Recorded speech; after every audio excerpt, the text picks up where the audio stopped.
She's no.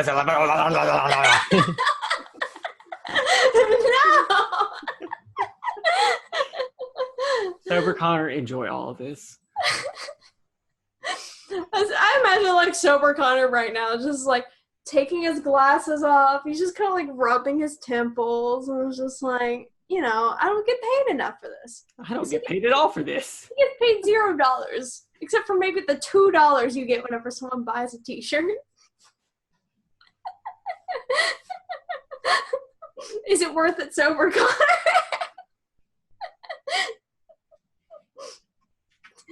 Do you love this shit?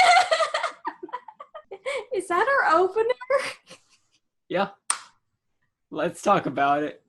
Hey everyone. It's been a minute, but we're back. The time between the last episode and this episode might not be quite as long, but it probably is because I won't be able to edit this next weekend. So it might take a minute. Yeah. But even before that, it's been taking me a little bit longer than I would like to edit these episodes. But, you know, that just gives you guys more time to, I don't know, get caught up. Listen to your favorite episodes again, if you have any. I don't know why you would, but if Episode you did. 6 is everybody's favorite, and everybody knows that. Yeah, episode 6 when we exchanged our clout tokens for good content. But yeah. So, you know, just be patient, and we will churn out the shitty content that you love. And have never asked for. No, I don't think a single person has asked for or wanted this. But by golly, do we just give it to you anyway? Horny old man, please dismiss. No. You're not needed here. We're going to let that one slide. Kyle with an N, what you drinking? Well, Connor. Well, Cybrwulf1201. I am drinking, Vax, you can't have this. I am drinking what is been dubbed as Diet Dummy Juice Royal. This is created by EJ the Grey. And it is vanilla orange Coke Zero, okay, and Crown Royal. And it's, it's something. Yeah. It's a drink. It's alcohol. I've had a few of these since 5 p.m. Same hat, because what I am currently drinking is, it's not quite as royal. This is not on a 5 the royal. This is ginger lime Diet Coke with lime gin. Oh, you're citrusy. Ooh, you are not gonna get scurvy. Ooh. Yes, because getting your citrus from Diet Coke and gin, that little splash of lime flavor, that's definitely how you're supposed to get your vitamin C. Look, if the pirates have known about that, they would have been all over that shit. You were like the pirate innovator of alcohol. That's me. Connor, let's do the shit that we always do and start by talking about the shit we play. So, what the fuck has happened in between now and last time? So, I am only on one RPG show right now. So, I know you are involved in significantly more than I am right now. Yeah, probably to my detriment, considering that this summer semester coming up is my last semester before I graduate, and my thank you. But my graduation is contingent on me passing my exams that I need to study for, my big exam. So instead of, devoting more time to study for my exams, I'm devoting more time to play tabletop games with people on the internet. and in real life. So, I am really good at the priorities thing. What do I have going on right now? So, I think last time that we talked, we were going to have a finale of sorts for Alas for the Awful Sea. However, things didn't pan out with real life, and of course, our wonderful MC Summer had a sweet, precious baby. Yay! Yay! So, who is just absolutely adorable. Just a very cute little bib. So, she's wisely enough taking a break. Yeah. So we will come back at some point, and see if we ever get the fuck off of Marigold. Who knows? But I think it's about time, considering that the town is half destroyed. So that's that on that. The other one that I am in that is currently in the process of being run at the moment is Monster Hearts. Playing game Monster Hearts, which, if you guys remember, I play Violet, who is a werewolf. Awu. Okay. You're gonna have to refresh my memory. Do you remember the last thing I talked about in regards to that campaign? You fucked 2 people in the same day. Yeah. No, you're 2 for 2. Sorry. Yes. Okay. So the streak has not been continued. However, some other shit has been going down. Basically, to kind of tell this as concisely as possible, considering that Monster Hearts is full of threads and shit. So actually, I do want to interject. Oh. I'm very excited for this conversation because let me pull up the receipts. Okay. Get the receipts. Get that CVS receipt. Tuesday at 10:22 p.m.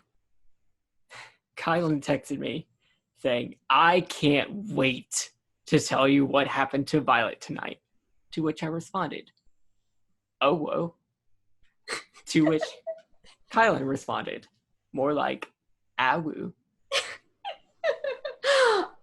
Because Awu indeed. So, yeah, so kind of the last time that we talked about this, Violet and Gaia, who is Prairie Cider's character, kind of basically made a pact together that if she would kind of like keep a lookout in like the forest around campus for like weird shit,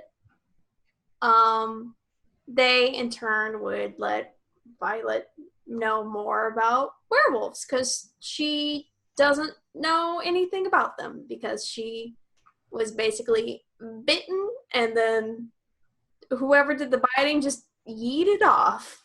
So she is literally a lone wolf, a one-man wolf pack. So that was the agreement. So yeah, so Violet was able to get into contact with Dee again, got those some weird hairs that Dee found at the president of the college's house, and was like, I would like to, what is it? I forget what it's called in this game. I think it's like Gaze into the Abyss. It's basically when you roll your weird stat and you kind of like see spooky supernatural stuff. So yeah, I was like, let me sniff these hairs and gaze in the abyss and see if I can find out shit about them.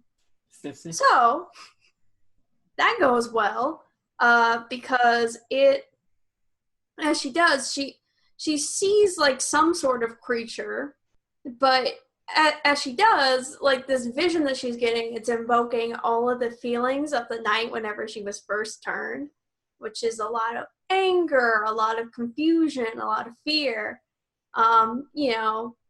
lots of almost like animal-like feelings. So she wakes up from this vision on her bed, and then like her like sheets have been like scratched to shit, and she's starting to become a little more feral.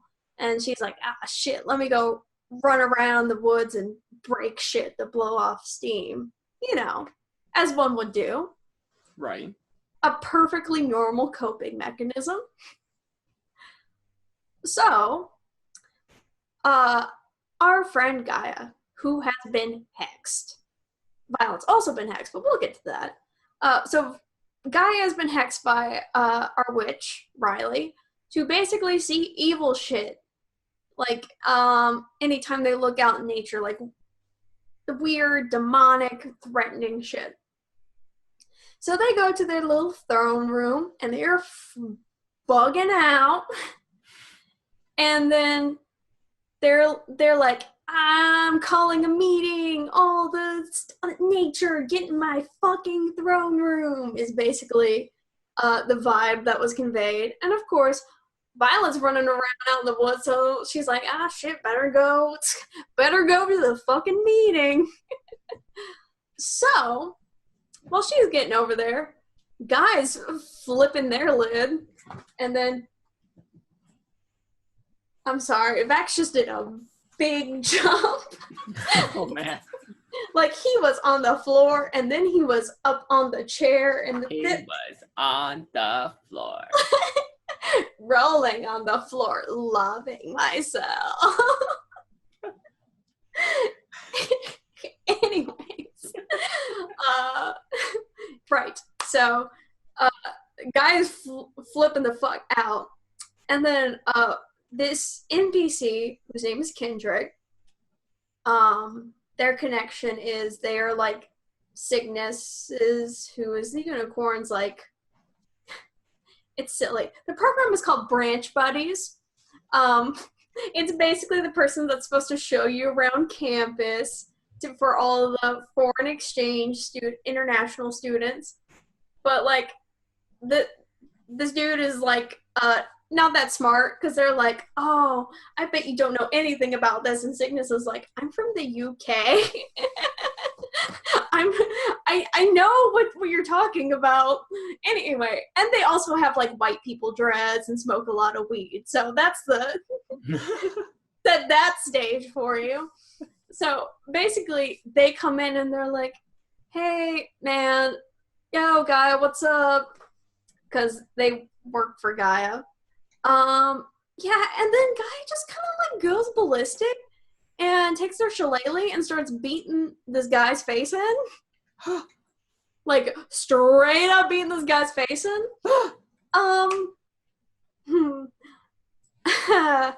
Leshies, man, they're fun. Because they have a very interesting god complex about them. Yeah, so Violet arrives. She's already starting to look a little feral. Like, she's got, her fangs are a little longer, her nails are a little longer, because she's all stressed out. Comes up and sees this dude's face being bashed in a little too late, and it's just like, hey, snap the fuck out of it. And her solution to everything is just like a little bit of violence, just a teeny bit. So like, she's like trying to like dig her nails in the guy to get them to like, chill the fuck out. But yeah, I don't know how much I discussed this last time, but Violet was hexed, also by Riley, to not be able to harm anyone. And then there was a weird side effect to the spell that anytime she tried to harm someone, it would end up harming her. So, imagine, if you will, digging your nails into someone, and then your arm starts bleeding. And she's just like, yo, what the fuck? Did you do this? And guy's like, I didn't do that. Here, let me try and heal your wounds. But before that happens, someone walks in the fucking throne room. And it's the fucking president of the university. President Verde. And we're just like, what the fuck? And this dude's like, yeah, you guys have been hexed, it looks like. And we're like, how the fuck do you know that? What the fuck are you? And he's like, I don't care. I don't have time to explain to you peasants. So I can remove that hex from you. Just do me a favor and not fuck around with my shit. Because one of the other characters, another character that Violet also slept with, was kind of like fucking around with the president's shit and being a little nosy, and Violet and Gaia were also kind of getting in on that. And Violet's just like, like, hey, get the shit off of me, but like doesn't really say yes or no either way, because she's kind of like in fight or flight animal mode. I also failed my keep your cool roll, so that didn't help. And Gaia was just basically like flipping the bird, like, fuck you, dude. So President's like, well, okay. You're adults. You can do what you want. This is fine. And then, oh boy, snaps his fingers and does something to Gaia. I cannot remember the specifics, but what he does to Violet is trigger her darkest self. So, for those who are not familiar with the mechanics of Monster Hearts, not only do you have your normal moves and you have your sex move, but you have what's called your darkest self that can be triggered by other people's moves or at certain story points, where basically you are the worst version of yourself. You are really playing into all these negative tropes, and there are certain conditions that get you to break from your darkest self. But while you're in that point, it is not a pleasant experience for the characters around you. So the werewolf's darkest self is interesting, because whenever they enter their darkest self, they become a werewolf. Naturally. And the way to break the werewolf's darkest self is either they harm someone they care about physically, or the sun comes up, whichever happens first. Which is kind of not terrible in comparison to other darker selves. Like, other ones can last indefinitely until RP decisions are met, but the werewolf at least has like a time aspect to it. Otherwise, you'd be running around as a werewolf forever, and that would, probably wouldn't be that good for the RP if you were big slobbery dog. But yeah, so that happened, and then Gaia went to run after Verde and like beat his shit in, and then their darkest self was triggered. So the Lushie's darkest self is they try to subjugate whoever possible, and they cannot break it until they feel that someone has been sufficiently like subjugated and has been made to recognize their authority. So you get two people in a room with their darkest selves triggered, who are both have an inclination towards violence and dominance and subjugation. How do you think that turns out? What did they make you do? So I may went off a little bit and went a little cray-cray and might have tried to attack Gaia. But if you may recall, Violet was cursed to where anytime she tried to harm someone, it would harm her. So, as you can see, that battle did not play out in her favor. So, for all intents and purposes, mechanically, she died. So, Critical Role Molly's in the chat. Oh, shit. But, Monster Hearts has a mechanic to where you can skirt death. So, to skirt death, you can either choose to trigger your darkest self, which was not applicable in the situation since the darkest self had already been triggered. You can choose to lose all your strings on everyone. Strings are like your social currency, how you get advantages on rolls, how you can hurt other people's rolls, how you can tempt people to do things. So that's kind of a big blow. Or you could die. So I didn't want to die because I felt like there was more to Violet that could be explored than in just this moment. So, I took the big hit and lost all my strings, and I had accumulated so many. So it just hurt to get rid of all of them. So, yeah. So Violet did die, in a sense. So, the next session there is a 2-week time skip. And during these 2 weeks, Violet has been in what I call the bad burrito. The bad burrito? The bad burrito. Because at the end of that episode, Gaia basically put them in like a little cocoon made of like roots and branches and stuff. And basically she was just kind of like in that little pod, just kind of like healing and shit. So Gaia essentially kept her from dying, which brought about some interesting side effects. So it was interesting because, you know, we were talking, Violet and Gaia, and Lily, our MC, was like, Violet, you notice that the sun feels really good.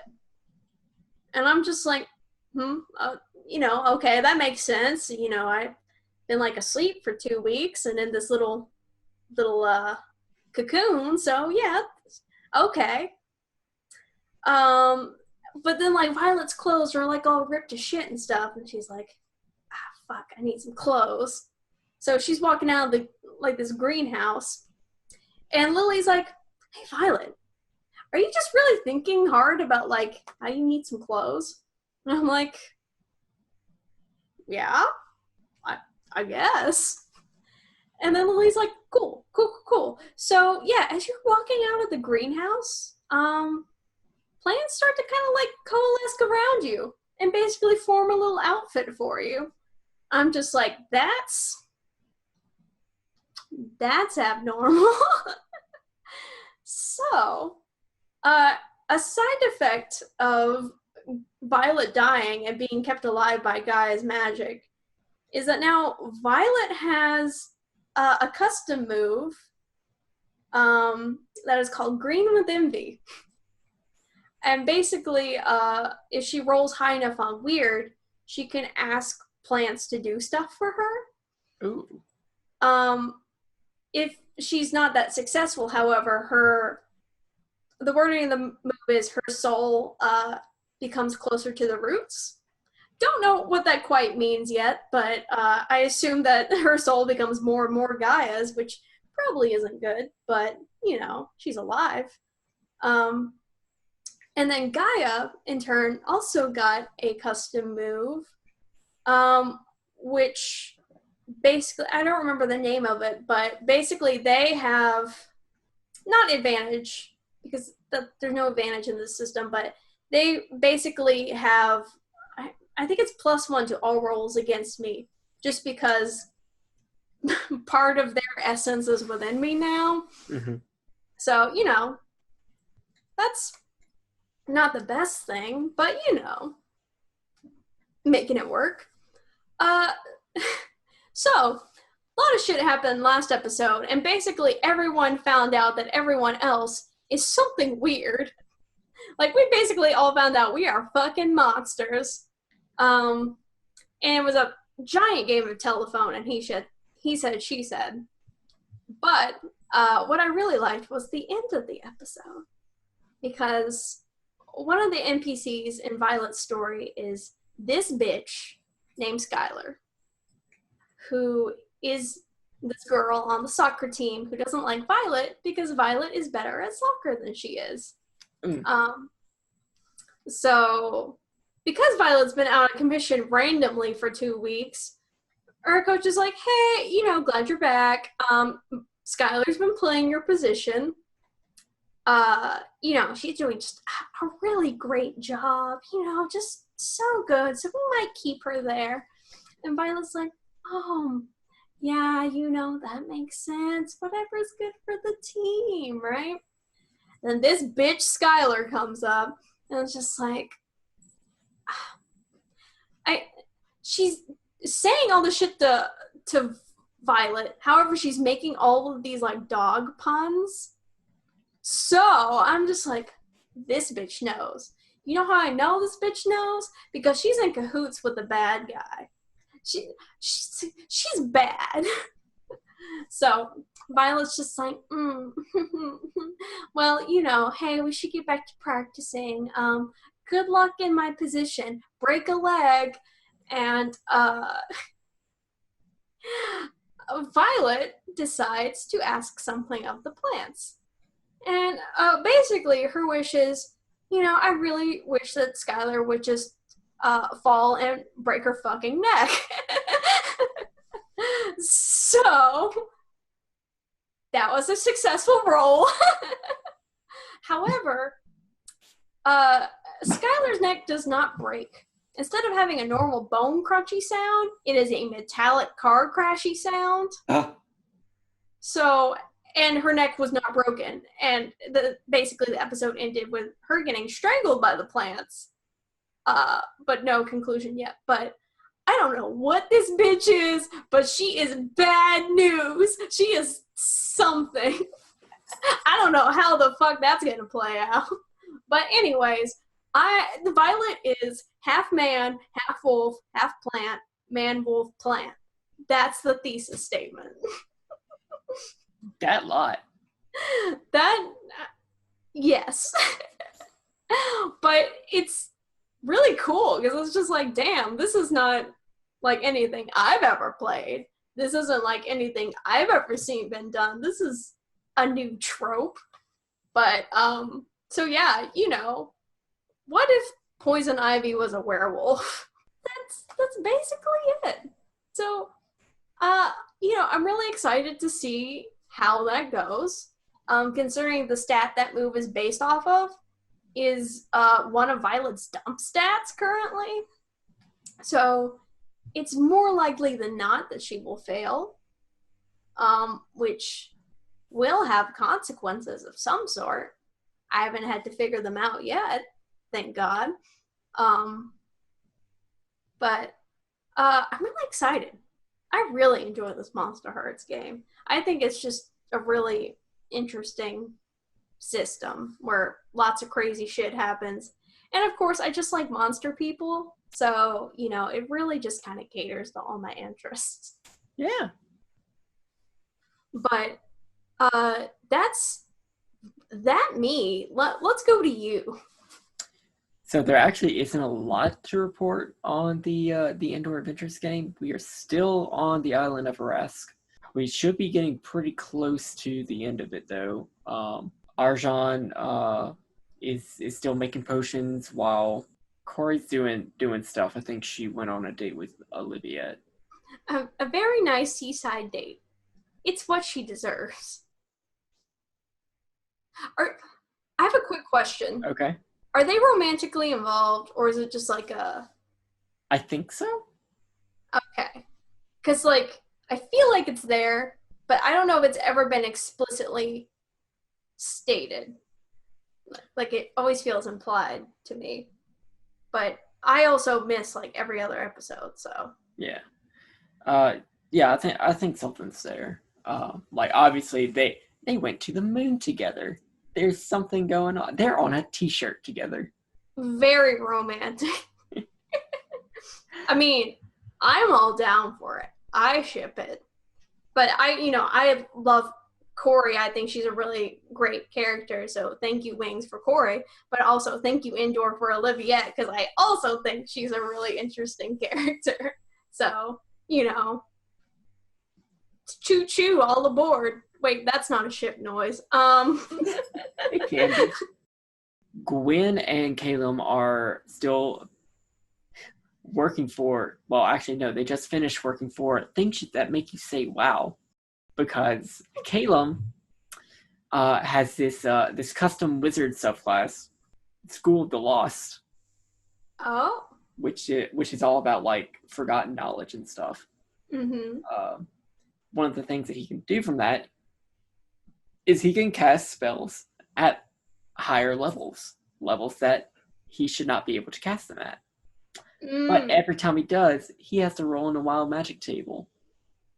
And that can de-age him.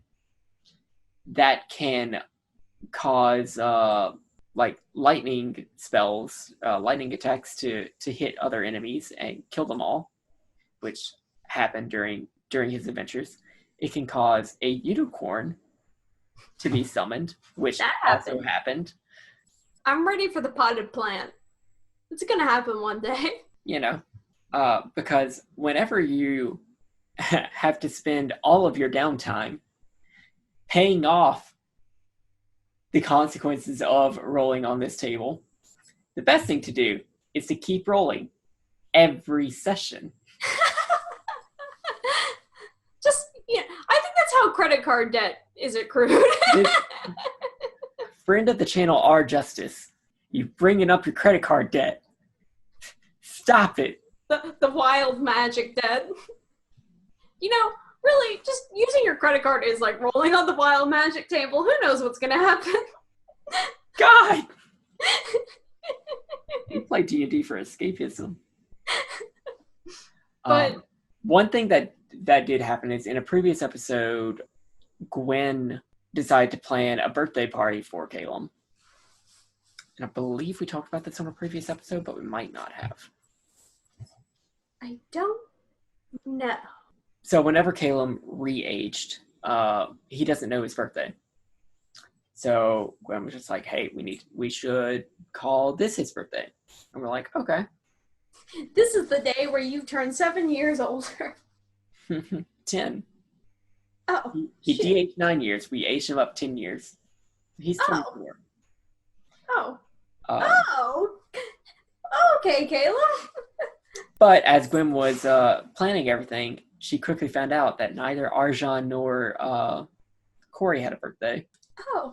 So she had to make the party bigger, and she had to rent out a space in friend of the channel, Greybeard of Greybeard's Taverns. Pew. His NPC, who is himself, she had to rent out a space in his tavern. And, we don't have any money. That's why I'm trying to make sure the shop gets off the ground so that, we can have money. Yes. In order to get the space, she promised to get rid of a cat that was plaguing the tavern. And that cat is a half construct, like Frankenstein monster black cat construction abomination. Baby. Love it. Called Frankie, Lord Dickhead. Which is totally not this universe's stand-in for Wings' cat.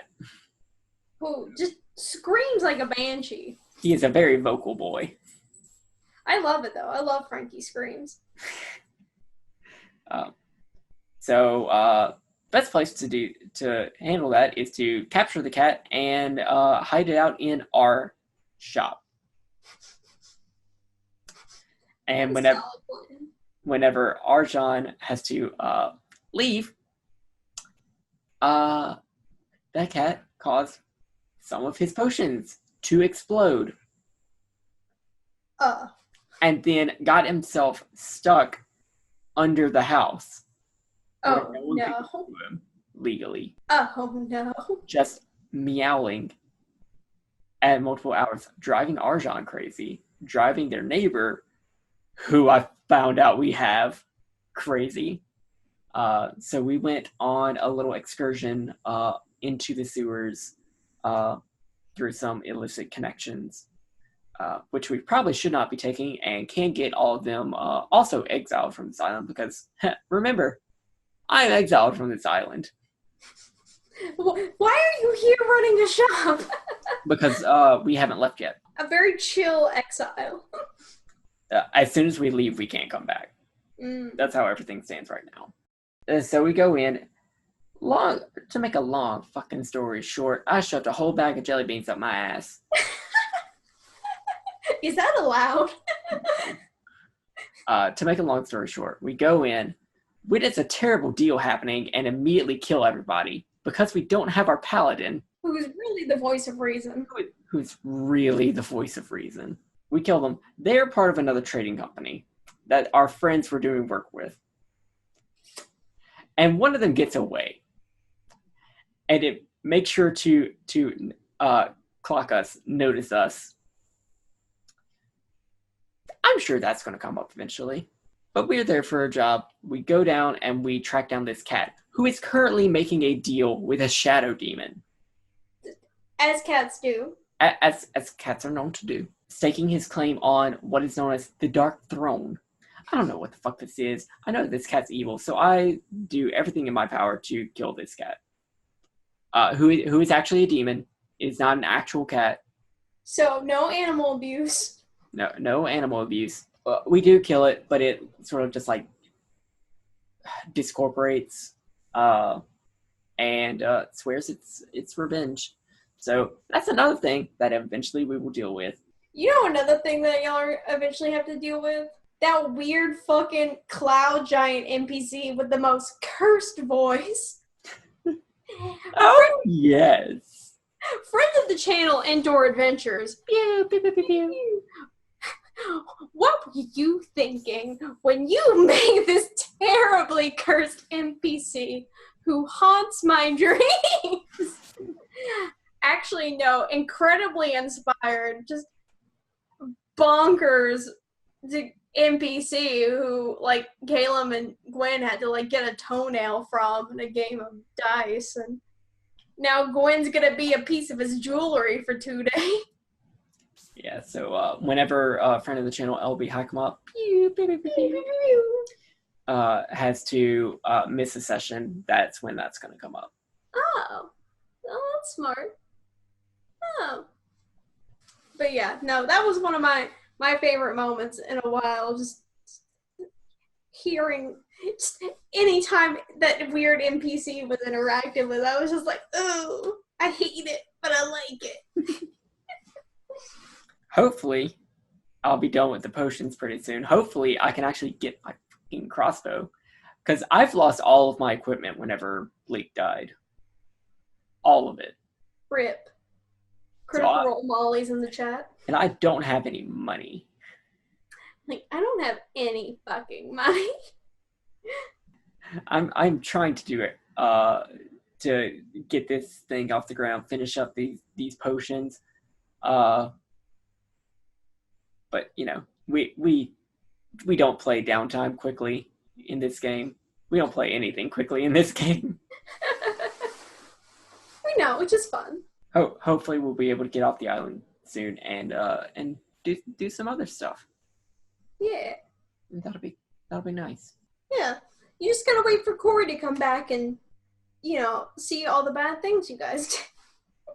She'll never see. We didn't do anything bad, right? You know, she has known the truth, but hopefully she won't use it. You know, she killed an Abishai in my heart, and I'm still not over it. Ooh, so much drama between two close friends. But that's not this episode. That was the last episode. Yes. That's all. That's my only stream game. So this will be short, but I have 2 announcements because the 2 games I'm going to be in that I've been hush-hush for a while have finally been announced and are actually starting this week. Both starting at the same time as when my summer semester kicks off. So good planning on my part, but luckily the summer semester is not going to be bad. But anyways, so the first one that is coming up is going to be Monday nights on a friend of the channel, KatyFaise channel. It's going to be a game of Monster of the Week because, as I'm finding out, I enjoyed Powered by the Apocalypse. Yeah. Dungeon World, okay. All the other games that come from the system, very fun. So yes, I'm getting more Monster of the Week action. This time it is going to be DM'd by my friend Dave, who goes by CC Dash numbers, which I cannot remember because I've been drinking. But yes, so if you guys remember, we played together in our Monster of the Week game, and now he is going to be DMing me in his first Monster of the Week game. And I'm really excited. Playing with Dingo, Katie, and some new people. So that'll be fun. We just had a session 0 for that, and I'm enjoying it so far. I will give a little sliver of a spoiler. That I will be playing a new sort of a relationship that I have not gotten to play in a tabletop game before. I'm really excited for, in that which I'm going to be a relative to another character. Ooh. So we will have that established bond going in. And I'm really excited because most of the time I'm like, nah, let me go in and be the mysterious bitch and have no connections. But like this time I'm like, nah, this sounds fun. And given who my character is, I think it makes sense for them to have a connection with another player character to bring them into the story. Otherwise, it wouldn't make as much sense. I know this is very vague, but I want you guys to see what I'm talking about first. And then I'm sure the next time we talk about it, I'll give you guys all the down and dirty deets. But that's that. This airs after the game starts.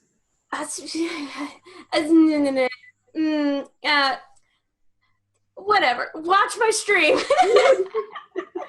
Watch the VOD. and then we can, then we'll talk about it. And then the other game that's starting this week, Connor, we're playing it together. Yeah, which we've talked about a little bit. Yeah, we very briefly talked about it, but starting this Thursday, it's 5:30 p.m. PST. We will be playing on twitch.tv/Indoor Adventures, and we will be playing through Ghost of Saltmarsh, which I'm excited for. I really love this character concept I came up with, and I'm excited to see everyone else's characters in action, and I'm super excited to be playing a game with Indoor because it's basically been like a year or so of me being like, God, I really want to, play games with this dude. He seems like such a great DM.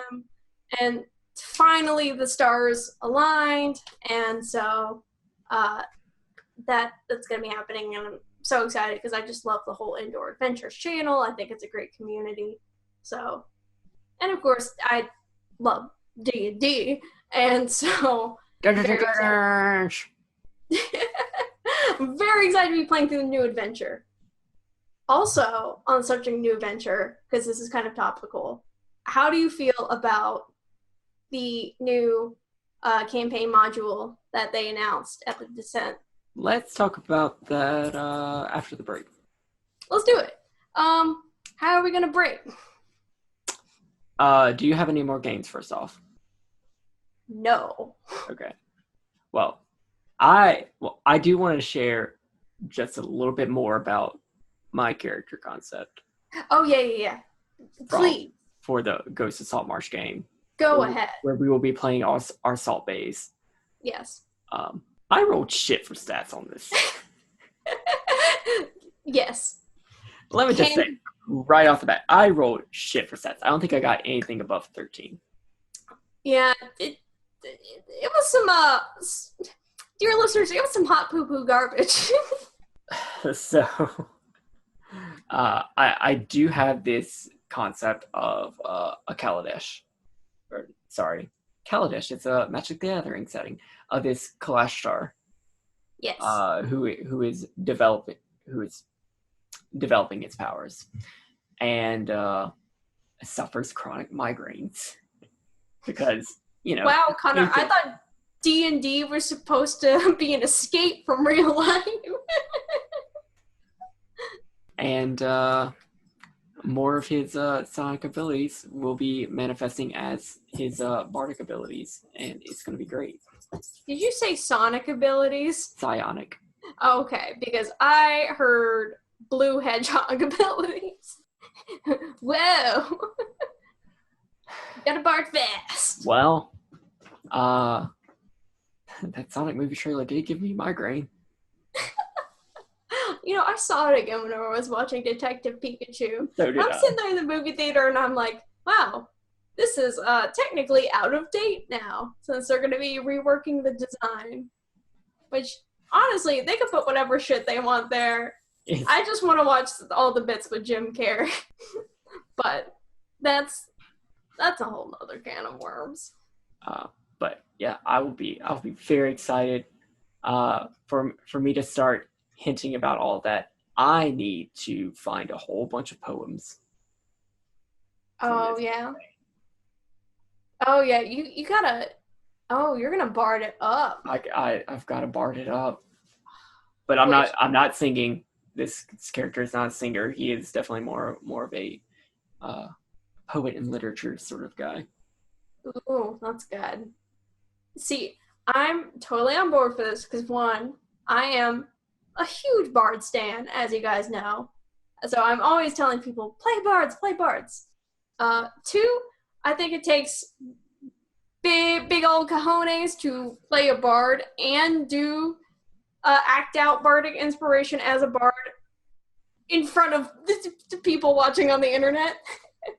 I don't think as much, as much as I hype it up, I don't know if I could do it. I think I would be incredibly nervous.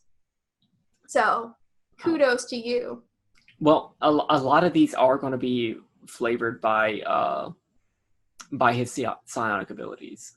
Mm-hmm. So maybe as part of his bardic inspiration, you feel a little calmer or a little more sure of yourself.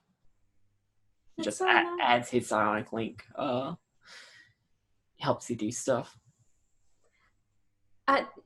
I want to digress a tiny bit because we're on the subject of bards and poems and stuff. Mm-hmm.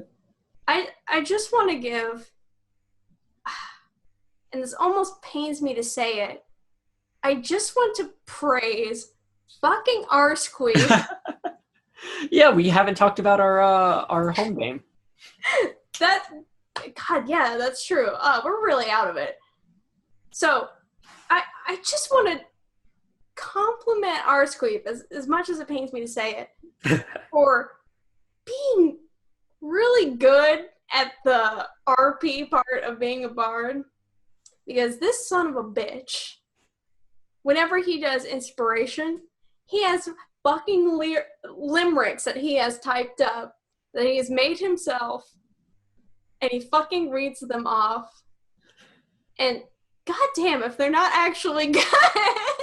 They're really good. So, it just makes me so mad, because this son of a bitch was like, yeah, I'm playing a bard this campaign so I can show Kylen how it's done. Which, the nerve of it all. So I'm going to have to step my bard game up in our other campaign where I play the bard. So the gauntlet has been thrown. I have to retaliate. I cannot let this stand. My position as the biggest bard fan in the world is on the line here. So, yes. I am ready to fight. But yeah, we are playing in a home game. We're playing in this new campaign setting, one that's very Eberron inspired. We started off playing through From the Forest They Fled from the Uncaged Anthology community project on the DM's Guild. Mm-hmm. Which I thought was a very, very fun first adventure. Yeah. And then just some simple quests of just like defending a farm from some waves of goblins, and the quest that you're on right now, which is getting a magic paintbrush. It's not how I originally flavored it, but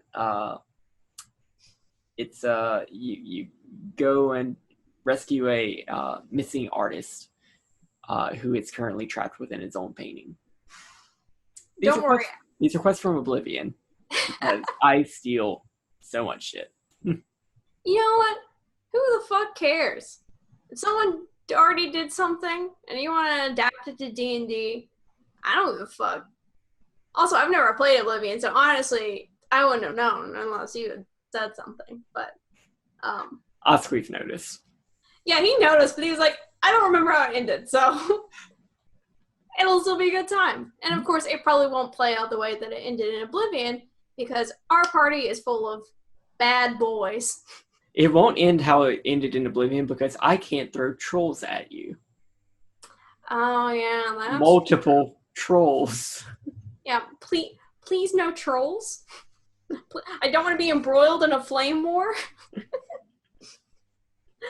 But yeah, I'm also sure that it'll definitely go differently because wow, this party's moral compass is just spinning in all different directions because we have two very shady boys who love to do shady shit.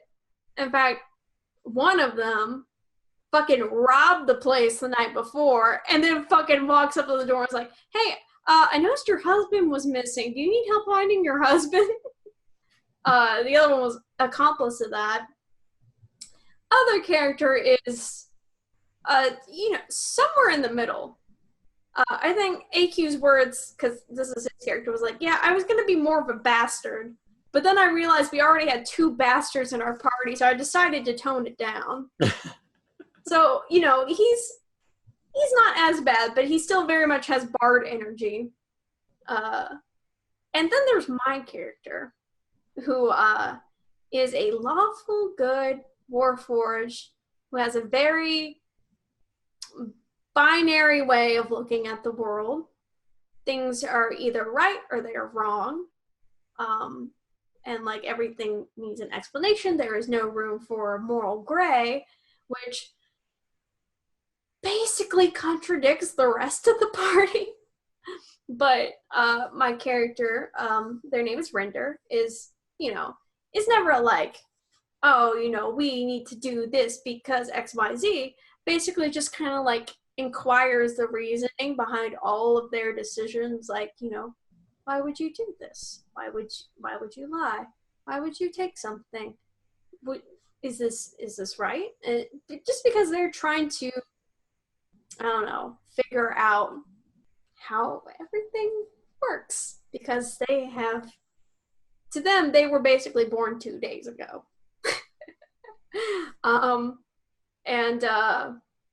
But that's been, for me, fun to role play. It's very different than characters I normally play. I normally play just very like, I either play like goofballs or shitheads, or like smarmy individuals, but this is outside of my wheelhouse. But it's been fun. It's probably all the incessant questions have been like a pain for the other players. But totally, completely unrelated to the discussion of your character. But a great feature on D&D Beyond is the ability of the DM to edit the character sheets of their players. Oh no. I need to run check my character sheet. Well, you can do that after our break. God damn it, Connor. I would be poring over every little detail and just be like, what did you do? What did you do? Did you mess with my notes? Did you mess with all my very important notes? Yeah. Oh, no. Oh, boy. No, I've just, during our last session, I have ideas for what I want to do with 3 out of the 4 of your characters. Mm-hmm. One of which I've already alluded to in a dream sequence. Yes, he did that with old Pudsey. Pudsey got a visit from a woman with tribal tattoos that would look very familiar to him. this woman with reptilian eyes. I figured out what I want to do with render, and well, I've just started putting things to go along with that. Yeah, I totally made things easy for myself and difficult for Connor, in which I was like, I don't know. My character doesn't remember anything. You make it up. And shoved the basketball into his court, which. But you got something in the works. I trust you. That's a horrible decision. No, it'll be fantastic. So, what we breaking with?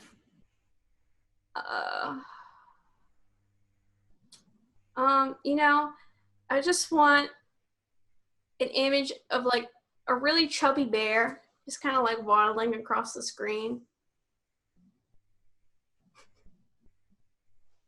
Just a real chubby little bear. I will try to see if I can find a copyright neutral version of The Bear and the Maiden Fair. I don't know what that is. It's a song of Ice and Fire. Oh. And then maybe just some tuba music.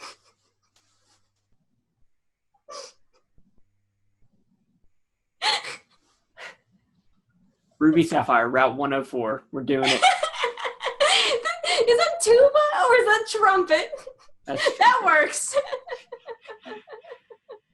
And the trumpets, they go.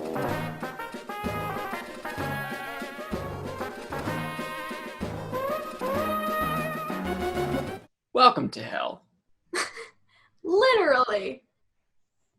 Because... And so, during our last segment, you asked me about, well, the thing that got announced at the time of recording yesterday. Yes. Yeah. During D&D Live 2019, a new product got announced, the new storyline, which is Baldur's Gate Descent into Avernus. Ooh. So, what is the... I kind of know the overall arching storyline, but I am a drunken fool and will probably mess it up. So, if you know it better than me, if you would like to explain to people who may not be familiar. Cities are disappearing from Faerun. Ooh. And Baldur's Gate may be next. Ooh. So, you need to descend into Avernus, which is the first layer of the Nine Hells, where the Blood War is currently happening. And what is the Blood War? Blood War is the conflict described in Mordenkainen's Tome of Foes. It is a millennia-long war between demons, the demons of the infinite layers of the abyss, and the devils of the Nine Hells. Oh, okay. I know about that. One of those commanders is, at least on the side of the devils, is Zariel, who was once a celestial, an angel, who knew that the blood war was a bad thing that she wanted to help out in. Drive the demons back. But in doing that, she lost her divinity. She became an archdevil. And she's pour one out for a homie. She's currently the ruler of the first layer of hell. And is fighting on the front lines. She's not the only power in Avernus. There's also, I believe, Vale? I think it's Vale. They've swapped places as the Archdevil in the Nine Hells, and so has my queen, Tiamat. Boo. Who? Boo. I believe will also have a place in this adventure. But that's just off of speculation. Yes. The only thing I've heard about so far is like Zariel. She is like the bad bitch on the cover. Looking good, looking evil. Yeah, I really like her design of this, especially compared to how she appeared in Mordecai's Tome of Foes. I think this is a really good design for her. Yeah. So what are your, I guess, based off of the information we've been given so far, what are your overall thoughts? I'm about it. Mm-hmm. Baldur's Gate was definitely not my introduction to Dungeons and Dragons, so I don't know if I would enjoy spending time there as much as anybody else. Mm-hmm. Probably if I was playing the character that I think I would want to play for this game, then I would. But I like how they're describing it as the Gotham of the D&D world, setting it apart from the previous city adventures, Waterdeep. Yeah, I think if I remember the quote right, Chris Perkins said, if Waterdeep is Metropolis, then Baldur's Gate is Gotham. So a very different flair. Yeah. And I really like they're saying that Avernus is going to be this nice sandbox that you're going to be able to explore where many things can kill you. Fantastic. And you get to use infernal war machines like motorcycles and motorcycles? Yeah, like infernal motorcycles and shitting me, damn motorcycles in hell? Yeah. Why are we all in hell? Riding fucking motorcycles, being Nicolas Cage Ghost Rider. I'm very excited about the vehicles that they include in here. Not so excited at the fact that they all require souls to function, but I'm sure it's a better power source than fossil fuels. Yeah, it's cleaner. Let's make the switch to clean soul energy. You only have to hear the screams for as long as the machine remains active. Yeah, but we're really saving the planet. Climate change and overpopulation. 2 birds, 1 motorcycle.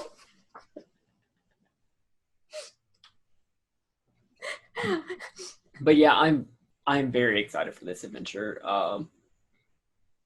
Like whenever they first announced it, it was just like you saw Zariel the Archangel just like about to fight a whole bunch of fiends. Mm-hmm. I was just like, I don't know what this is about. I assume fiends are going to be involved. Whenever I ran Waterdeep Dragon Heist, the particular adventure arc that we had was very tied up in the diabolical and everything, so mm-hmm. I didn't see how it would separate itself from that very much. Mm-hmm. Go into hell is a really cool way to sell me on that, because we don't have a lot of information on the other planes. Yeah, no, not really. Like that, the Waterdeep stuff, that was hell light. That was the free trial to hell. This is the full package, the Hell Deluxe, with all 9 layers of that spicy 9-layer bean dip. No, 1 layer. We only get 1. Okay, we get the 1 layer, but it is it's the bloodiest, I guess. Possibly. Maybe. I mean, look, I'm sure it's becoming increasingly obvious how little I know about this part of the lore, but that's why I'm excited. Like, I think most of everyone else's like secondhand excitement is rubbing off onto me. Like, first of all, I think people are just like absolutely like losing their shit that it's partially set in Baldur's Gate, which for people who are like more familiar with like the video games, and I think like I don't think Magic touches on it, but no, Magic doesn't touch on it. Nothing else does. At the earliest bit of like whenever 5th edition was just being thought of during D&D Next, one of the adventures was Murder in Baldur's Gate, which I think reinstated Baal, the god of murder, into the Faerunian pantheon. Yeah. That was a big deal, apparently. But Baldur's Gate has a lot of like traction in the comics and the video game. Comics, video games. So, people who are like familiar with that aspects of D&D, I think are like incredibly excited, because I think up until this point, Baldur's Gate has kind of just been like a side thing. Like, there's stuff to do with it in like Court of the Dragon Queen and maybe Tyranny of Dragons, but other than that, I don't think it's had a super prominent role. But now it's, on the fucking cover, so I assume that that there'll be a good split between the time you spend in Baldur's Gate and the time you spend in Avernus. Yeah. So that's cool. And of course, like, I think it's really interesting. Like, it's, I know a little about that, the devilish demonic aspects. But I like to learn more. I would like to play in these settings. I want to go to hell. Don't take that out of context. So, Connor, you know what to do. Please do not send this to my incredibly Christian parents. But yeah, so I guess my question to you is, because you are like to do more DM-y things than I do, is this an adventure that you would see yourself running, or that you would prefer to play in? Kylen. Connor? As you have probably figured out by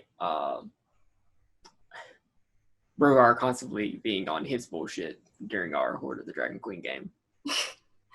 Ooh. And the giant symbol of Tiamat that I scarred into Arjan's back on Indoor Adventures. I really, really just want to play a Tiamat cultist.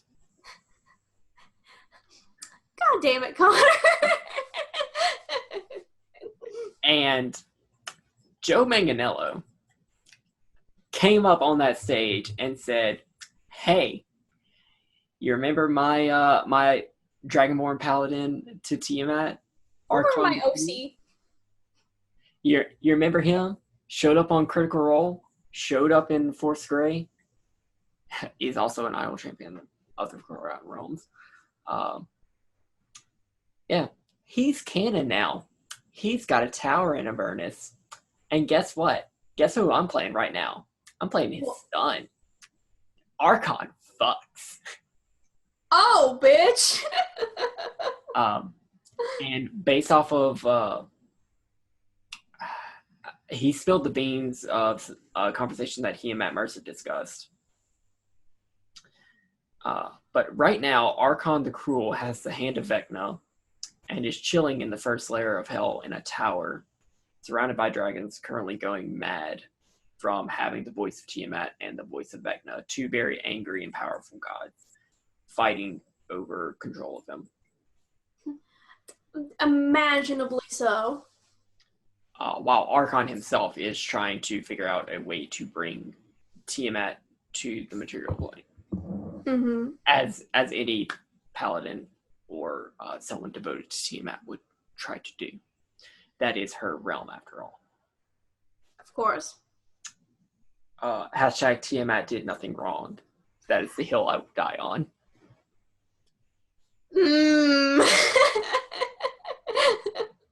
Okay, that's certainly an opinion. I would love to play in this game as Tiamat cultist, as someone devoted to Tiamat. Because, she's not the main villain. It's not going to cause nearly as much trouble as doing that in the Tyranny of Dragons storyline. Yes. And obviously there are some story threads there with Archon the Cruel, Joe Manganiello's character. Mm-hmm.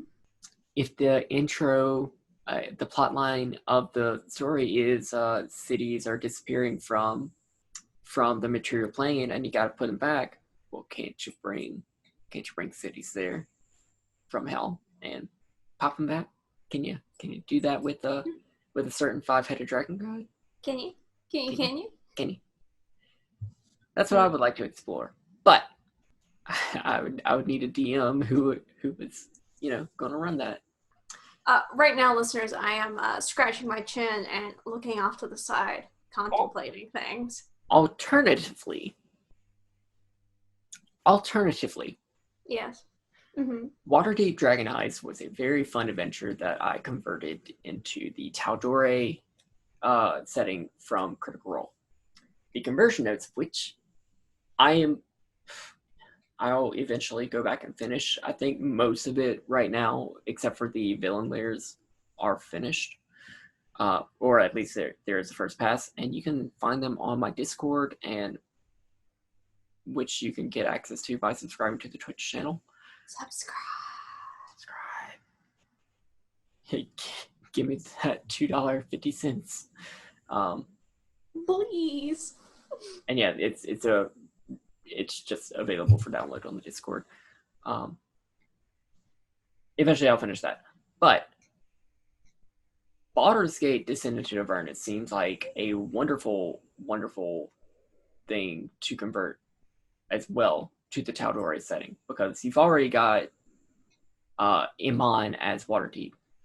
But there is a similar lawless city in Tal'Dorei. It's called Kymel. Hell yeah, bitch.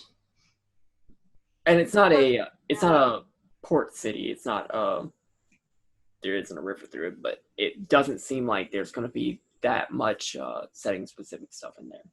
I say that there was a lot of stuff in Waterdeep that took place at the dock, so I'm sure something like that is also going to happen in Descendant to Avernus. We will see. I don't know, but there's already a very clear and direct link to Critical Role, at least Campaign 1, with Archon the Cruel being there. Like that's major canon. Big ol' canon. Which also means that this would have to take place a year after the Tal'Dorei setting guide takes place.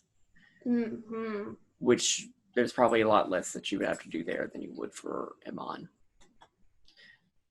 Yeah, it would be interesting. It would be very fun to convert. And then Avernus is already there. Hell's hell, baby. Hell's hell. That is consistent across the multiverse. Except, I don't know, in Critical Role, they just popped into the second layer Dispater. Mm-hmm. You're not in the official sources, you're not supposed to be able to do that. You have to go through Avernus to get there. Okay. But they said, fuck that noise, let's just go to level 2. Yeah. But, so, that's a possibility as well. And, that would be fun. And I think AQ had a very convincing argument in which if we were to play in that setting with the characters we had from Summer of Haman, Vincent could bring Otto to meet his parents. Really strong, compelling argument. See, Descent to Avernus starts at level 1. You're level 7.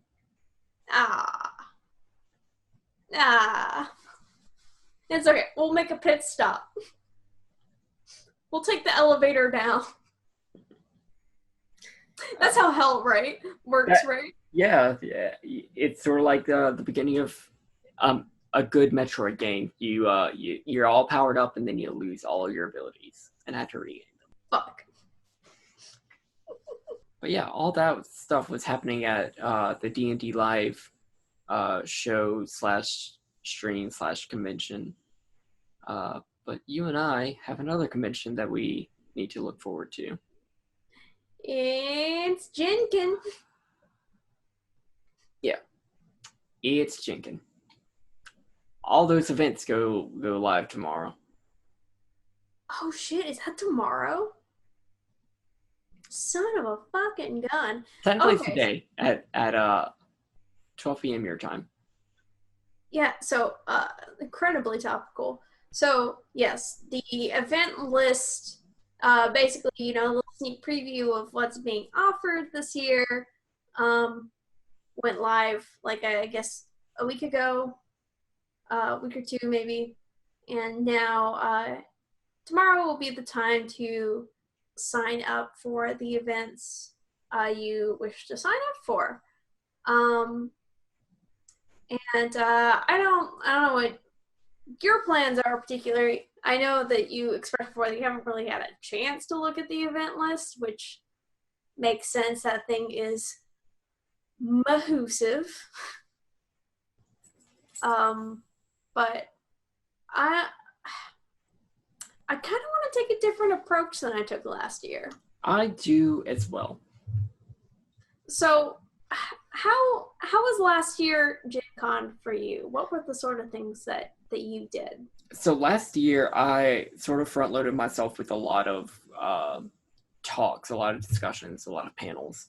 A really great one by it's at Cybrwulf1201 on Twitter. Tanya.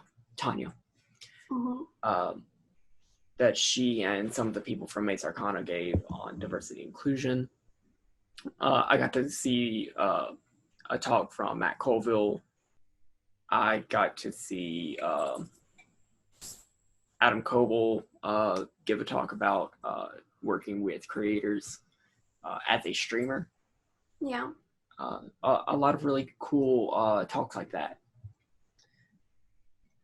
But there were a few talks like that I could not get into, or that I got tickets for but just like didn't go see, because I was either just like walking the expo hall or trying to find somewhere to eat, or just randomly go see what Geek and Sundry was up to. Mm-hmm. And that was pretty cool. So this year I think I'm going to try to not load up on quite as many events. Yeah. Not quite as many panels and stuff. And definitely try to play a few more games. Try to schedule some more time with more games. Hopefully with creators that I know. And can hopefully start making some connections with. Yes, network, baby. Yeah, so that kind of hits it up the nail on the head for me. I think I did end up going to less events than you did. I think I went to a few game demonstrations for people who were playing games, and I was watching them. I went to I played a couple games, but this year there's really only 2 panels I want to go see that I've decided. I do want to go see Talks Machina because, of course, how can I not? And I also want to go to the Uncaged Anthology panel with some of the creators from that. Very interested in that. But other than that, I just want to play some fucking games. Let's play some games. The me who I am now, and the me who I was back, I guess, a year ago whenever I was registered from Gen Con, are different in that I know, not to toot my horn and shit, but I know a lot more game systems now. Yeah. Either that I've played them or I've heard about them from people who have played them. So now instead of just being but I don't know what to play, I think I'll just play, games that I'm familiar with. I'm no, fuck that. No, push that off to the side. I want to play some shit that I've heard of, but have not gotten a chance to play. Yeah. And I was trying to make a list of all the games that maybe I would be interested in and would want to play at Gen Con. And already the list is getting pretty long. Just because there's so... Guys, I just want to say, regardless of, what games you're playing. And I understand that sometimes the I guess to get into certain games, there is sometimes a bit of a paywall, and it's not always feasible to get into different game systems. But if you have a chance to try out new games, try out new games. And if you're going to like gaming cons like this, which again also paywall to it, but if you have the opportunity, go try out these games for cheaper, and then maybe, hey, I like this, continue to try it out, buy, support, whatever. There's plenty of games out there. Don't limit yourself is I guess what I'm saying. Anyways, all that aside, many games that I want to try. The short list being, really want to try Masks, which is another Powered by the Apocalypse game in which you play teenage superheroes. That has a few more added mechanics to it, which makes it interesting, in which like your stats are not set in stone. They kind of slide depending on who influences you. It's very interesting. It's unique in that aspect. I want to try Bluebeard's Bride, which is not Powered by the Apocalypse. I think that's Magpie. I think it's Magpie that does that game. And that one's interesting because it's like you play basically one person is in control, and all the other players and characters are kind of influences on the main character. Like either like different aspects of their shattering psyche or spirits of previous wives, because the whole premise of Bluebeard's Bride is you married someone who is not a good person, spoiler alert, and you're basically exploring their house, which is probably full of weird secrets that will, I guess, fracture your psyche even more. But yeah, it seems really interesting. Kids on Bikes, I've had a small bit of exposure to through Indoor Adventures, basically playing kids, going on exploring mysteries. That shit looks really cute. I want to try it out. Want to try out Overlight if I get a chance, which is a whole different system with too much to explain to that one.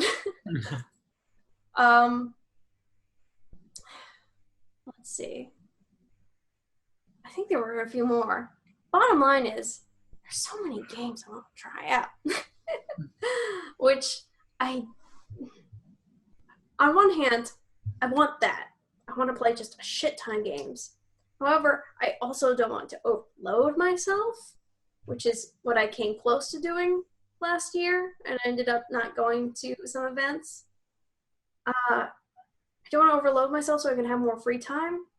Also, because I guess as compared to last year, I know a lot more people going to Gen Con. Like last year, it was mainly just me, Ethan, Connor, and then like some people I kind of knew from the internet. We didn't really hang out that much, but enough to say like, hey.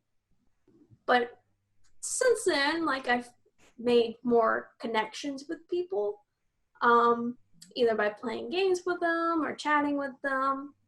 And I want to spend time like hanging out with those people and, maybe playing games together. Who knows? Yeah. So I gotta balance that aspect too. So I'm just a real pickle, I understand. What the fuck am I going to do? So I think I've figured out a solution for now, being that tomorrow, when events go live, I'm going to get tickets for the things that I really want to do and do not want to miss, being the 2 panels I talked about. And those are going to be the only things I buy tickets for right away. Yeah.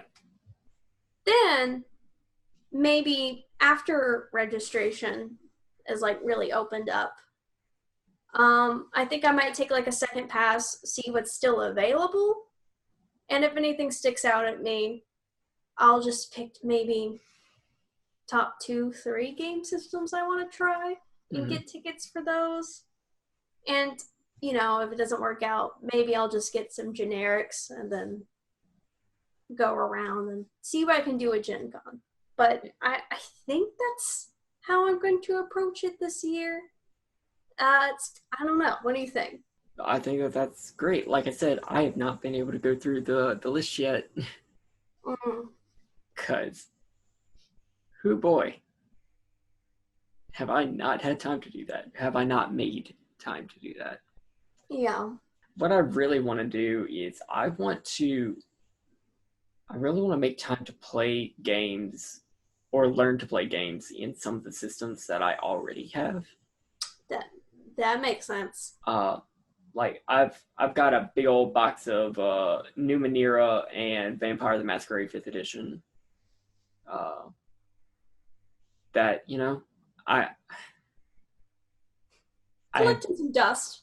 They're collecting some dust. I would love to be able to run stuff in it, but I have no idea how to play either of them. So I feel like taking some time to have somebody say, "Hey, I will run something for you and help you learn the rules." That's going to be great for me because I haven't had time to read the list. I sure as hell didn't have time to try to read the Vampire the Masquerade book, which, let me just say, it's not laid out in a very conducive manner. Okay. It's very hard to read. Okay, so maybe my unsolicited advice would be maybe just try looking up the game system. I mean, if you're really gung ho about doing it, I guess sign up whenever the event list goes live. Yeah. Just see, like, search in terms of game system and try and get spots for it then. Because I think it would be like a valuable opportunity, especially since you like own these games.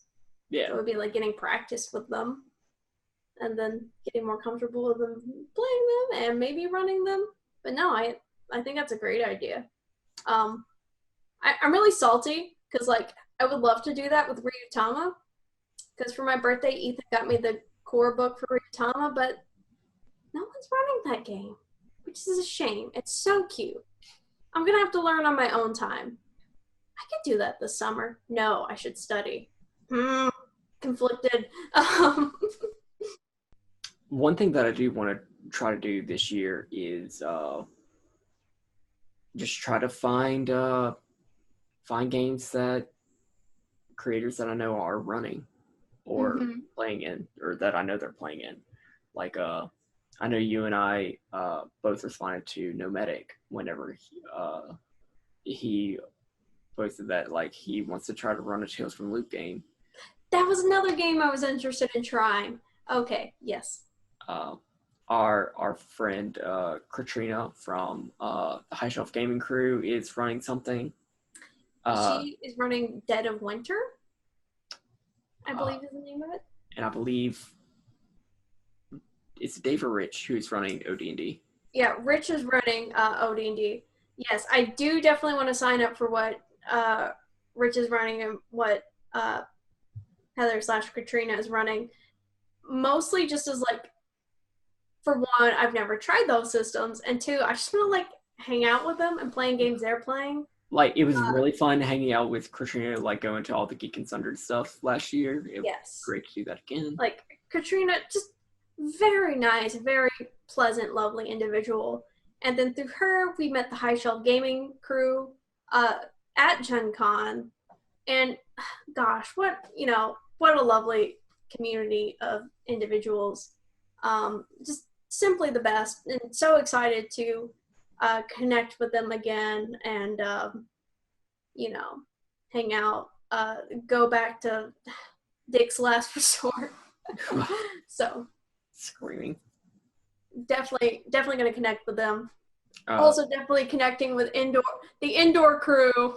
Yeah, we're going to be at the same hotel with the indoor crew. We all got the fucking same hotel.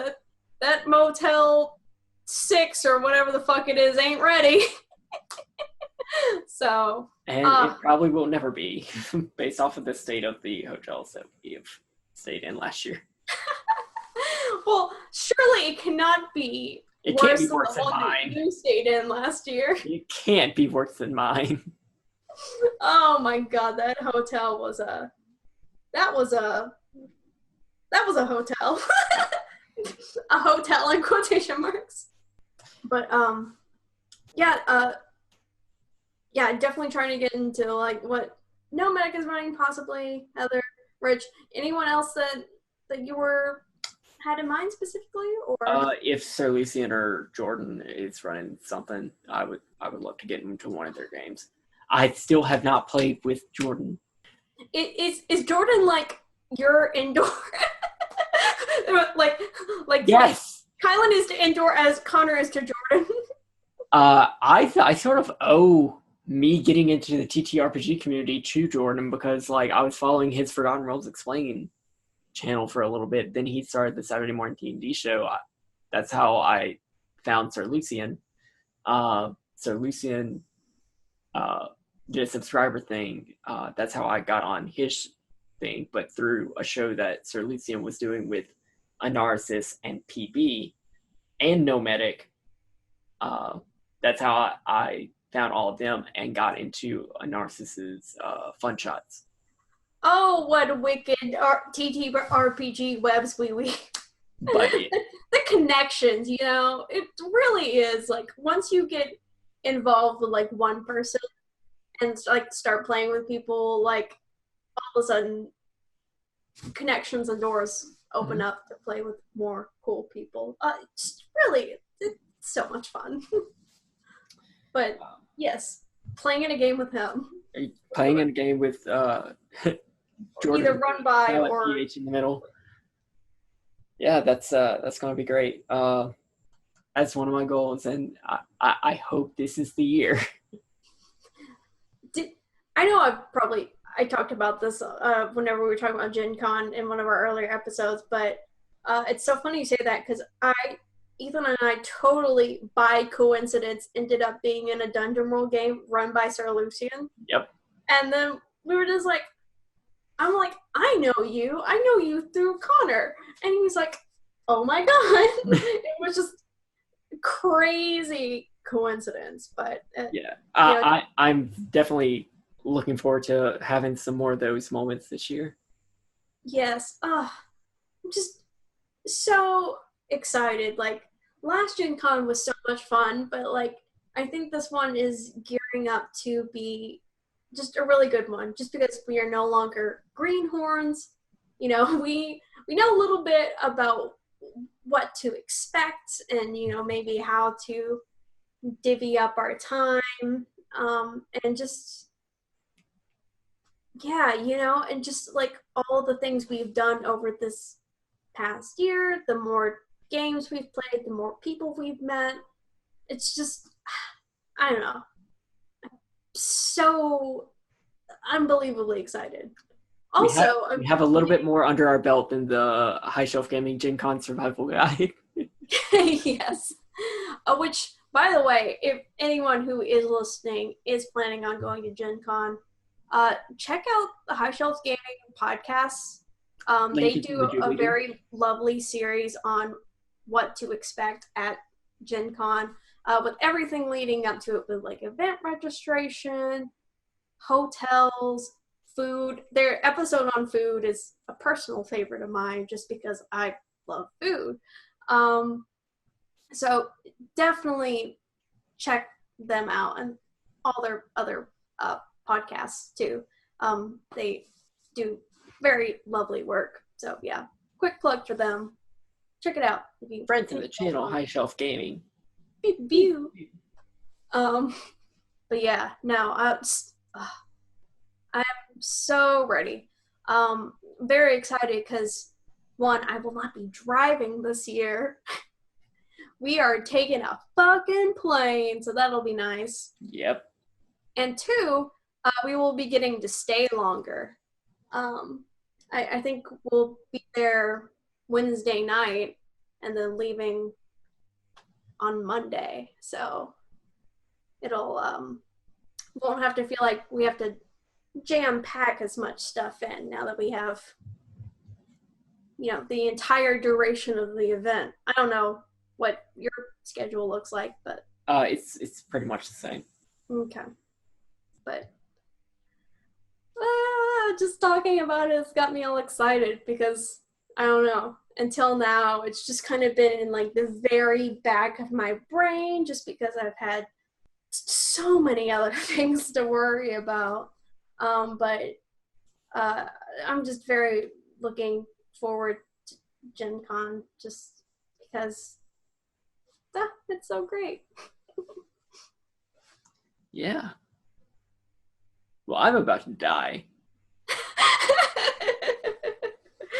So Pour one out for Connor. So I think it's about time that we say our goodbyes. As always. Wait.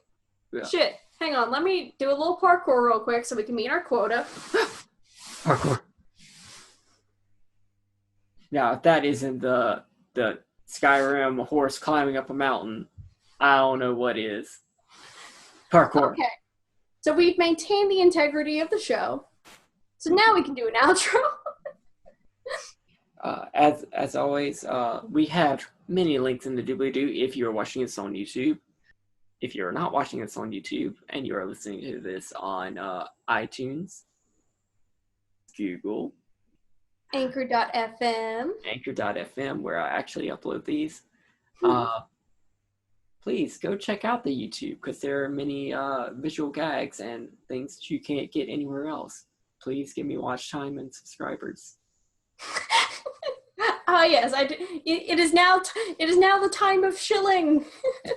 We must shill. Like and subscribe.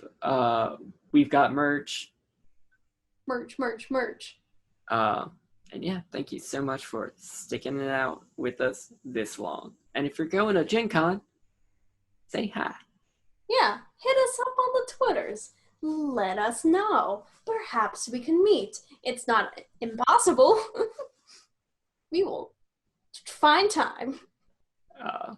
Yeah. And with that, we will see y'all later. Bye-bye. Bye.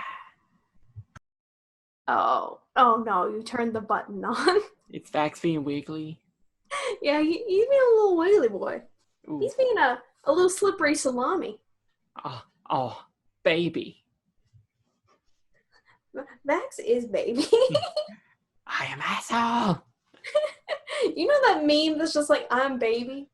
That's Vax.